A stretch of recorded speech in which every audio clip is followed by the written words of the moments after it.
अस्सलाम वालेकुम। मेरा नाम डॉक्टर मोहम्मद काशिफ शाजली है और मैं इंटरवेंशनल रेडियोलॉजिस्ट हूँ। पास्ट में डायरेक्टर रेडियोलॉजी सर्विसेज रहा हूँ ज़ियाउद्दीन हॉस्पिटल में, followed by chairman imaging services in Indus hospital. और उसके बाद मैं पिछले कुछ अरसे से करीबन 2 साल Abu Dhabi stem cell centre जो कि अबू धाबी में है, इसमें head of the department of radiology के फ़राइज़ अंजाम दे रहा हूँ। और साथ ही मैं विजिटिंग कंसल्टेंट हूँ और फैकल्टी हूँ इंडस हॉस्पिटल में और डॉक्टर ज़ियाउद्दीन हॉस्पिटल में। मैं सीपीएसपी में सुपरवाइजर भी हूँ फॉर पोस्ट ग्रेजुएट ट्रेनिंग और एग्जामिनर भी हूँ। साथ ही साथ पीमा के साथ मेरा ताल्लुक बहुत पुराना है और तकरीबन 22-23 साल हो गए हैं मुझे पीमा के साथ काम करते हुए। और हर सतह की जो एग्जीक्यूटिव कमेटीज हैं, सेंट्रल हो, प्रोविंशियल हो या सिटी के हवाले से हो, उसमें अल्हम्दुलिल्लाह मेरी शमूलियत रहती है। और इस वक्त भी मैं कराची की वर्किंग काउंसिल या एग्जीक्यूटिव कमेटी का पार्ट हूँ। पीमा कन्वेंशन में इस मरतबा फिजिकल आने का मौका नहीं मिला और मैं बहुत ज़्यादा मिस कर रहा हूँ इस वक्त, क्योंकि बहुत सारे लोगों से मुलाकात हो जाती है। हमारे जो दोस्त हैं जो कि मुख्तलिफ शहरों में सिंध में काम करते हैं, उनसे मुलाकात हो जाती है और एक बहुत ही अच्छी एक सोशल गैदरिंग भी हो जाती है और सीखने सिखाने का मौका भी मिलता है। वजह ना आने की सिर्फ ये थी कि मेरा विजिट था लास्ट मंथ। तो इस मर्तबा मैं ऑन कॉल हूँ अपने हॉस्पिटल में, क्योंकि मेरा हॉस्पिटल बड़ा डिफरेंट टाइप का हॉस्पिटल है जहाँ पे बोन मैरो ट्रांसप्लांट के पेशेंट्स होते हैं। तो I have to be here for a while, इस वजह से मेरी शिरकत मुमकिन नहीं हो सकी। एनीवे, इंशाल्लाह आज की जो मेरी टॉक है वो एक I would like to simplify it.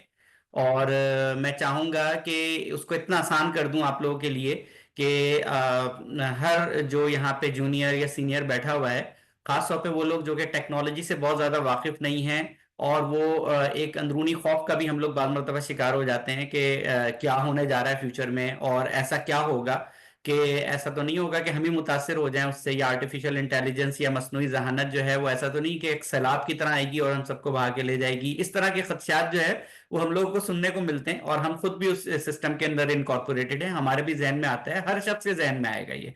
तो ये एक नॉर्मल बात है और इसको हमें वेलकम करना चाहिए। साइंस एंड टेक्नोलॉजी में जो भी तब्दीली आ रही है उसको हमें वेलकम करना चाहिए। तो हम अपनी प्रेजेंटेशन का आगाज करते हैं। मैंने अपना इंट्रोडक्शन आपको करवा दिया है कि मैं इंटरवेंशनल रेडियोलॉजिस्ट हूं और करीब तकरीबन मेरा 22 साल का अपना फील्ड का तजुर्बा है। अ, जो मेरी प्रेजेंटेशन है उसका टॉपिक बड़ा सिंपल है, potential impact of AI on health care, past, present and future. हम आज के इस दौर में जिसको टेक्नोलॉजी का दौर कहते हैं, इंफॉर्मेशन टेक्नोलॉजी का दौर कहते हैं, साइंसी तरक्की का दौर कहते हैं, इसमें खड़े हैं। और मुस्तकबिल के अंदर होने वाली तब्दीलियां जो कि इनएविटेबल हैं, जो होने जा रही हैं, उनको हम रोक भी नहीं सकते, रोकना चाहें भी तो रोक नहीं सकते। उसके साथ हम किस तरह चलेंगे और चलना चाहिए, ये एक सिंपल कॉन्सेप्ट है इस प्रेजेंटेशन का। तो आर्टिफिशियल इंटेलिजेंस या मसनूई जहानत बुनियादी तौर पर क्या है, इसका एक बुनियादी कॉन्सेप्ट समझ लें। देखें, हम सबकी जिंदगी में हमने देखा होगा कि बच्चे पैदा हो रहे हैं दुनिया के अंदर। वो बच्चे अपने हवासे खमसा से, अपने सेंसेस से इनपुट लेते हैं, डाटा लेते हैं, और उसके बाद उनका दिमाग उनको प्रोसेस करता है और कुछ अरसे में वो एक लैंग्वेज सीख जाते हैं जिसको हम मादरी जबान कहते हैं। मादरी जबान इस वजह से कहते हैं कि सबसे ज्यादा माँ बच्चे से बात कर रही होती है, लिहाजा वो तमाम इनपुट या डाटा अल्फाज की फॉर्म में जो माँ ट्रांसफर करती है बच्चे के दिमाग में, बच्चे का दिमाग उसको प्रोसेस करता है और वो कुछ अरसे में बोलना शुरू हो जाता है।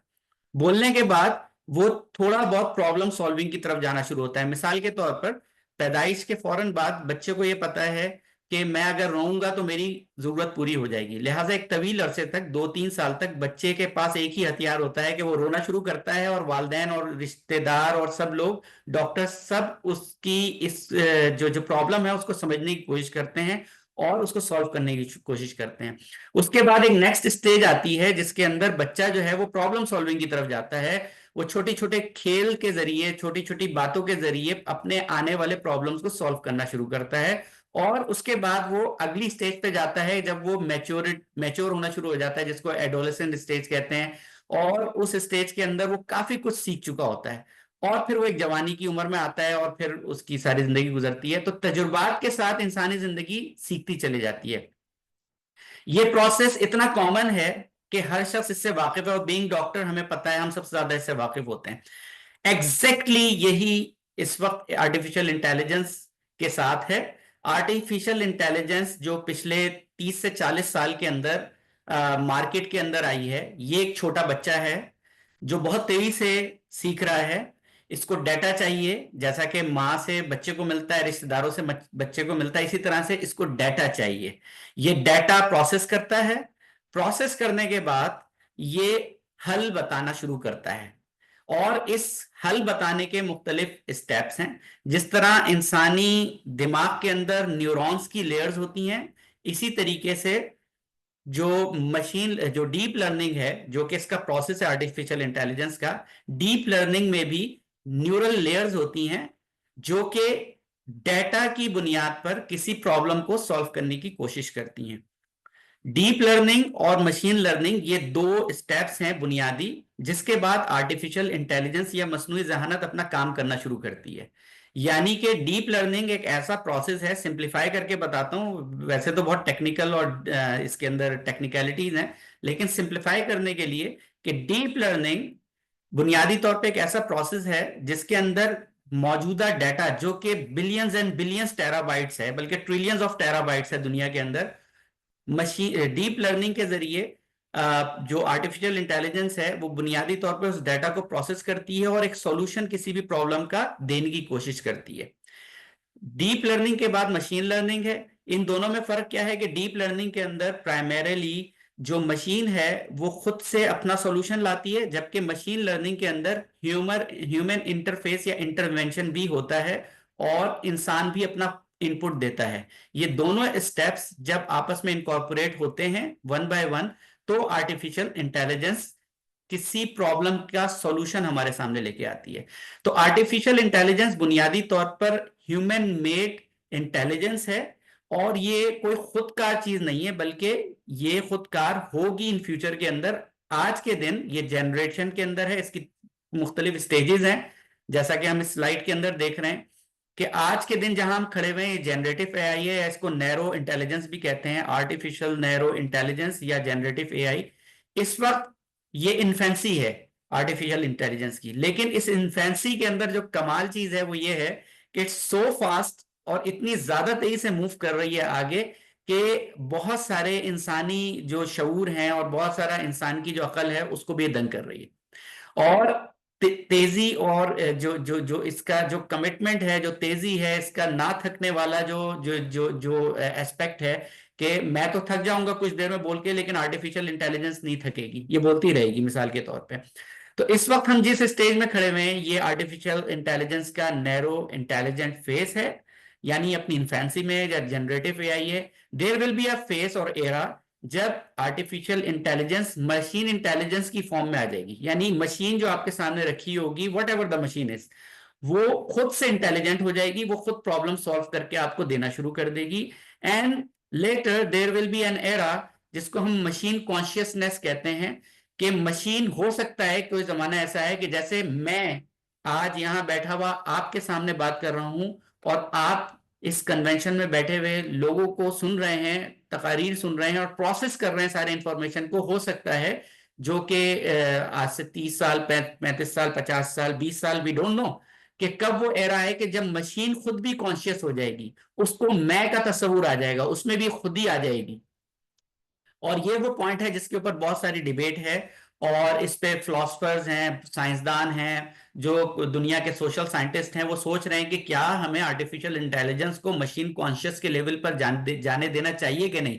मालूम ये हुआ कि उसने फॉर एग्जांपल एक थ्योरी है कि मशीन कॉन्शियस हो गई और रोबोट ने इंसानों को अपना दुश्मन समझ लिया। इस पे कई सारी मूवीज भी बन चुकी हैं, साइंस फिक्शन है। तो अगर मशीन ने आपको दुश्मन समझ लिया मिसाल के तौर पर, तो वो हर काम वो करेगी जो इंसानों को खत्म करने के लिए जरूरी होगा। उसमें वो असला भी चला सकती है, वो बमबारी भी कर सकती है, तैयारों को भी उड़ा सकते हैं, वगैरह वगैरह। तो ये एक फिलोसफिकल डिबेट है और इसके ऊपर जो है वो बहुत सारी बात हो रही है। और बुनियादी तौर पर फ्यूचर की जियोपॉलिटिकल जो लीडरशिप होगी वो इसके हदूद को मुकर्रर करेगी इंशाल्लाह। बहरहाल ये स्टेज जिसपे आज हम जी रहे हैं, जिसके रिजल्ट्स अमेजिंग हैं, ये इसकी जनरेटिव एआई या नैरो इंटेलिजेंस का दौर है। ये एक स्लाइड है, बड़ी सिंप्लीफाई करती है इस बात को। जैसा कि मैंने आपको बताया कि आर्टिफिशियल इंटेलिजेंस बुनियादी तौर पर स्टेप वाइज अप्रोच का नाम है, जिसके अंदर सबसे पहले डाटा है। डाटा पूरी दुनिया से, गूगल से, मुख्तलिफ प्लेटफॉर्म से गैदर किया जाता है किसी भी मामले में। मिसाल के तौर पर आप पीमा के मामले में पूछना चाहें कि व्हाट इज पीमा, तो जो कुछ इस वक्त पाकिस्तान इस्लामिक मेडिकल एसोसिएशन के हवाले से इंटरनेट पे मौजूद है मवाद, उस मवाद को डाटा उस मवाद का डाटा कलेक्ट किया जाएगा, डीप लर्निंग के जरिए प्रोसेस करेगी, इंफॉर्मेशन प्रोसेस होगा और हमें यह बताया जाएगा कि पीमा है क्या बुनियादी तौर पर। और अगर इसके अंदर किसी चीज की जरूरत होगी, इसकी करेक्शन की जरूरत होगी, या उसके अंदर कोई चीज हम निकालना चाहते हैं, कोई चीज ऐड करना चाहते हैं, तो वहां पे ह्यूमन इंटरवेंशन भी होगी, जो कि पीछे से लोग बैठे हुए इसको कंट्रोल कर रहे होते हैं। और उसके बाद आर्टिफिशियल इंटेलिजेंस अपना एक रिजल्ट देगी आपको कि पीमा एक ऑर्गेनाइजेशन है जो कि इंसानों की और मुसलमानों की भलाई के लिए काम कर रही है, एथिकल प्रैक्टिसेस को फरोग करती देती है, इसके अंदर जो डॉक्टर्स आते हैं उनकी तरबियत होती है, वगैरह वगैरह। तो बहुत सारी इंफॉर्मेशन जो कि इंटरनेट पे मौजूद हो। ये बात बहुत अच्छी है, लेकिन ये बात बहुत खराब भी है एक लिहाज से। अब प्रॉब्लम यह है कि जो डाटा इस वक्त मौजूद है इंटरनेट के ऊपर किसी भी हवाले से, वो वही डाटा प्रोसेस करेगी आर्टिफिशियल इंटेलिजेंस, मसनूई जहानत। अगर किसी मामले के अंदर मिसाल के तौर पर गलत मालूमात मौजूद हैं, तो वही गलत मालूमात प्रोसेस हो जाएंगी और आर्टिफिशियल इंटेलिजेंस उसी को सही समझते हुए आपके सामने पेश कर देगी। And this is the problem, क्योंकि इसके अंदर एथिकल इश्यूज भी आ जाते हैं, इसके अंदर बहुत सारे रिलीजियस इश्यूज भी आ जाते हैं। मिसाल के तौर पर आप ये पूछें दुनिया में सबसे अच्छा मजहब कौन सा है या सबसे सच्चा मजहब कौन सा है, तो हमारे हिसाब से दीन इस्लाम दुनिया का सबसे सच्चा और हक मजहब है। और ये दीन का तस्वुर देता है, ये पूरी जिंदगी के हर दायरे को कवर करता है। लेकिन प्रॉब्लम कहाँ आएगा कि क्योंकि इंटरनेट पर मौजूद मालूमात में इजाफा करने वाले या इंटरनेट यूजर जो हैं वो बड़ी मिकदार में दुनिया में नॉन मुस्लिम्स हैं, तो उनका इनपुट आर्टिफिशियल इंटेलिजेंस उठाएगी और वो ये कहेगी कि इस्लाम अच्छा मजहब है, लेकिन इससे बेहतर मजहब ये मौजूद है। हो सकता है वो क्रिश्चियनिटी को दुनिया का सबसे बेहतर मजहब और हक मजहब करार दे दे।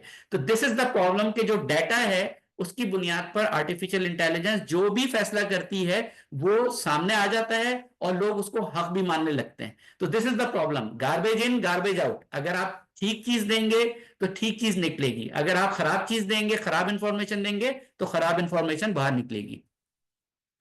जो हेल्थ केयर के अंदर एआई का रोल है, it's very long before it was started in 1955, जब वहां पे जो जॉन मैककार्थी के नाम से एक फिजिशियन थे जिन्होंने इस टर्म को अडॉप्ट किया, एआई इन हेल्थ केयर। उसके बाद फिर 1960s 70s के अंदर जो है first model AI based model बना, जिसने एंटीबायोटिक्स को रिकमेंड करना शुरू किया। 80s to 90s के अंदर मजीद सिस्टम एडवांस हो गए और डाटा की प्रोसेसिंग शुरू हो गई, और उसके बाद मजीद डिफरेंट काइंड ऑफ मॉडल सामने आए।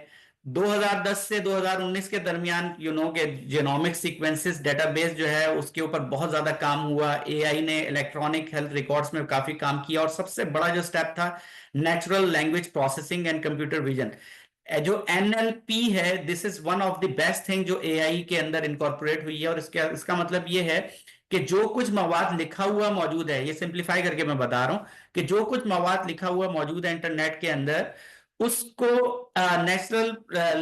नेचुरल लैंग्वेज प्रोसेसिंग एनएलपी उसको रीड कर सकता है, और रीड करके उसको ट्रांसफॉर्म कर सकता है वॉइस में, उसको लिखी हुई फॉर्म में ट्रांसफॉर्म कर सकता है, या उसको विजुअल फॉर्म में ट्रांसफॉर्म कर सकता है। मिसाल के तौर पर आप इस वक्त मेटा एआई को दें कि doctor Kashif Shazli is speaking in Pima convention, तो वो एक तस्वुर, मेरी तस्वीर कहीं से उठाएगा और पीमा की किसी कन्वेंशन की तस्वीर उठाएगा, और उसके बाद उसकी एक कंबाइंड इमेज आपको सामने दे देगा। हालांकि आपने वर्बल उसको जो है इंस्ट्रक्शंस दी थी, आपने रिटन इंस्ट्रक्शंस दी थी, वो उसको पढ़कर या सुनकर प्रोसेस करेगा और एक इमेज आपके सामने ले आएगा। तो ये NLP या NLA, this is one of the best thing, जिसके बाद बहुत बड़ा रेवोल्यूशन आया, और उसके बाद आपको पता है कि ये अब ना रुकने वाला सिलसिला है।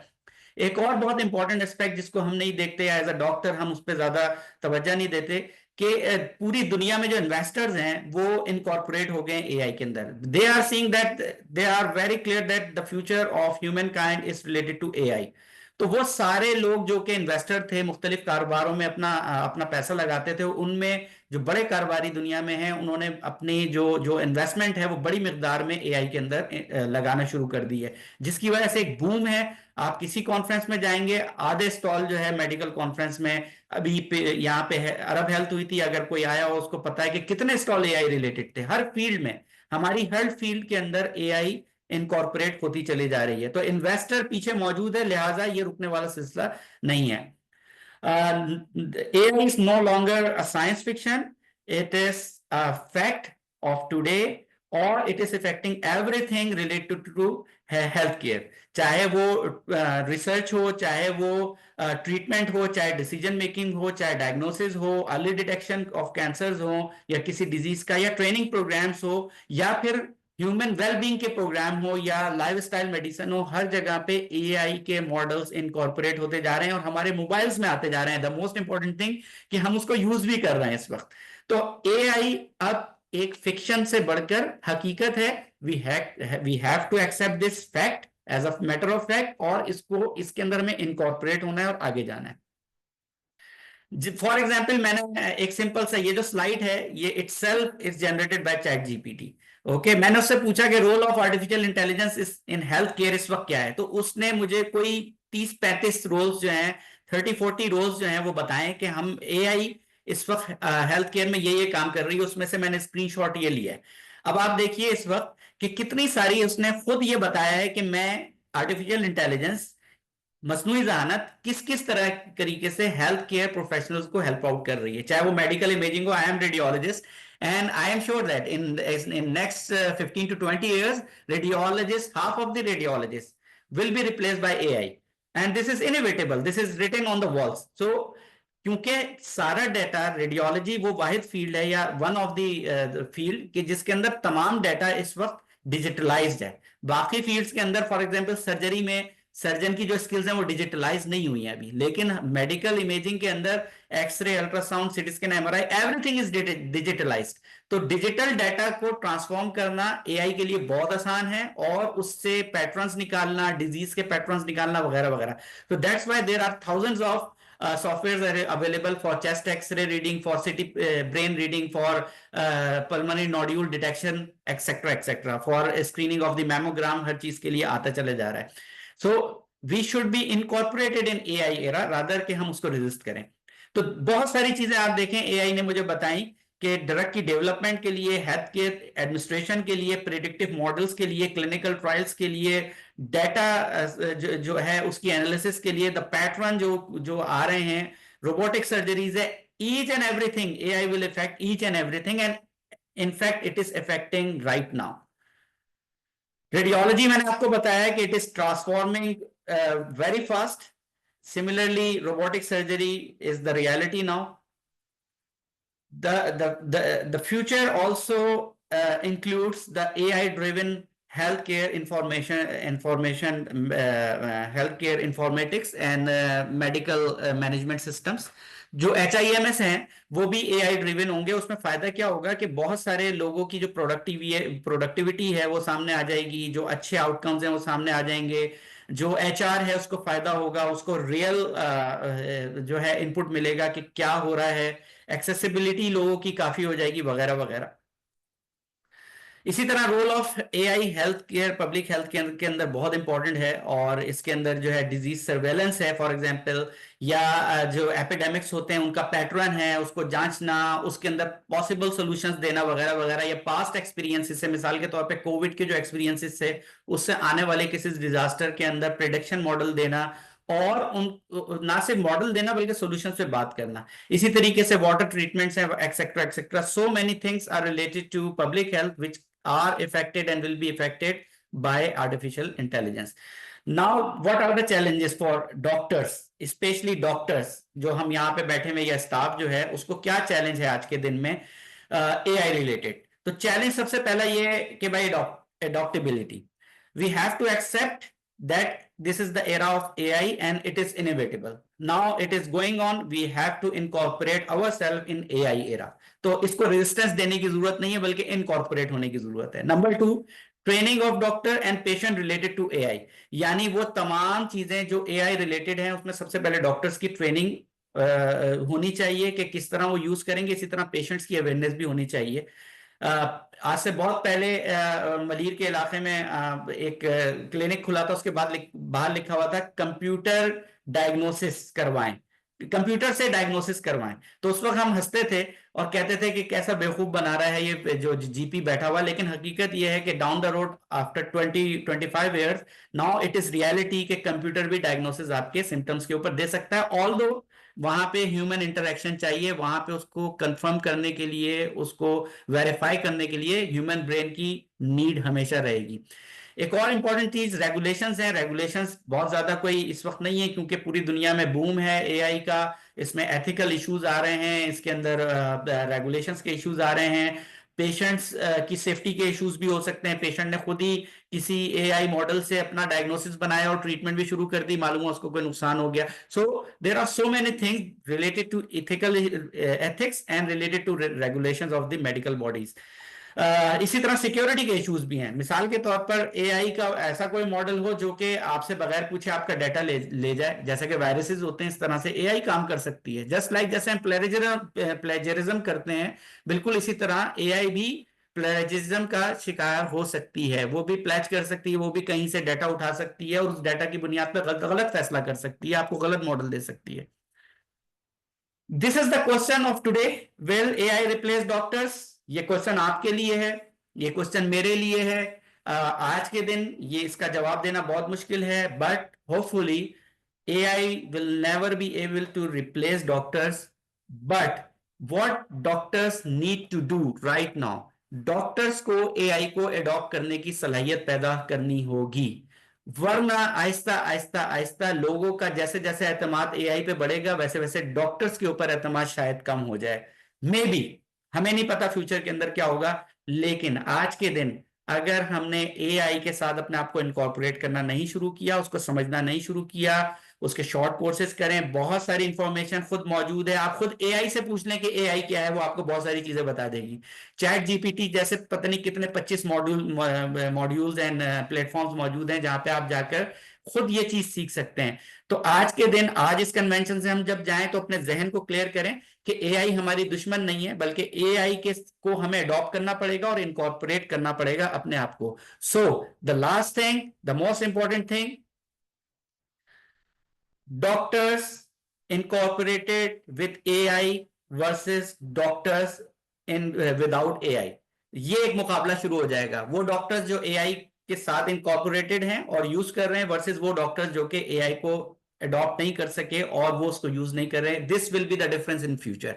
We have to understand this reality कि अब हमें एआई के साथ चलना है और हम ये नहीं कर सकते कि इसको रेजिस्ट करके बैठ जाएं, स्टबर्न होके बैठ जाएं कि नहीं नहीं यार हमें बहुत कुछ आता है. नहीं, the speed, the accuracy of AI is much better than right now as compare to human brain. ये एक स्टडी अभी चैट जीपीटी ने खुद जो है वो पब्लिश की है और आप देख लें कि इसके अंदर हम तो समझते हैं कि एआई शायद सोचने समझने की उस तरह जज्बात की सलाहियत नहीं रखती, वो ह्यूमन जो जज्बात हैं उसका ख्याल नहीं रखती. लेकिन ये स्लाइड बता रही है कि डॉक्टर्स की बनिस्बत 200 पेशेंट्स में जब एनालिसिस किया गया तो 200 पेशेंट्स के अंदर 5% डॉक्टर्स ने रिस्पॉन्सेस दिए जो कि एम्पैथेटिक थे. ये एम्पैथी का मतलब ये कि जो पेशेंट्स थे 200, उन्होंने ये बात की कि भाई 5% डॉक्टर्स ने सिर्फ हमारी बात सही से सुनी, हमें समझने की कोशिश की, जबकि 45% टाइम्स 45% रिस्पॉन्सेज जो एआई ने दिए उन पेशेंट्स के नजदीक वो ज्यादा एम्पैथेटिक थे. इसी तरीके से हाई क्वालिटी रिस्पॉन्स की बात थी कि डॉक्टर्स मसरूफ होते हैं और वो थके हुए होते हैं, रात को 1 बजे कॉल आई या पीजी है वो बहुत ज्यादा बिजी है, तो हम लोग बाद मर्तबा अपना उस तरह से अखलाकी तौर पर बहुत अच्छा रवैया हमारा नहीं होता. लेकिन एआई का रवैया तो कांस्टेंट है, और वो मुस्तकिल एक अच्छे तरीके से जवाब दे रहा है, तो पेशेंट्स के नजदीक तो ज्यादा इंपॉर्टेंट ये है कि मुझे अच्छा जवाब कोई दे, कौन देगा, मुझे सुनेगा कौन। इसी तरीके से जो जो प्रेफरेंस है उसके हवाले से भी जो एआई था वो ज्यादा लोगों ने उसको ज्यादा यानी उसको अडॉप्ट करने के लिए ज्यादा ख्वाहिश का इजहार किया बनिस्बत किसी फिजिशियन के। ये एक again, this is the data again input by the AI. तो जरूरी नहीं है कि डाटा एक्यूरेट हो, लेकिन इट्स गोइंग टू हैपन। अगर हमने अपनी एथिक्स को अच्छा नहीं किया, हमने आज साइंस को और टेक्नोलॉजी को अडॉप्ट नहीं किया, हम आज लेके आगे नहीं चले मामले को, तो हो सकता है कि हम मुस्तकिल शिकस्त खाते जाएं और एक वक्त ऐसा आएगा कि एआई समझना ही शुरू कर देगी कि मैं ही असल फिजिशियन हूं और ये जो बंदा बैठा हुआ है सामने डॉक्टर काशिफ शाजली, इसको तो कुछ नहीं आता, या अगर आता है तो मुझसे कम आता है। And I should lead now the department, the society, the community, rather a human. So this is the message, very important. Doctors incorporated with AI versus doctors without AI. Thank you very much for listening. Hopefully आज की इस मेरी talk के अंदर आपने कुछ ना कुछ आर्टिफिशियल इंटेलिजेंस के बारे में सीखा होगा, और इस सिलसिले में कोई भी सवाल होगा तो इंशाल्लाह फ्यूचर में उसका जवाब आपको देंगे। Thank you very much, and once again welcome in PIMA Convention 2025, which is being held in Sakhar, IBA. Assalamu alaikum wa rahmatullahi wa barakatuh.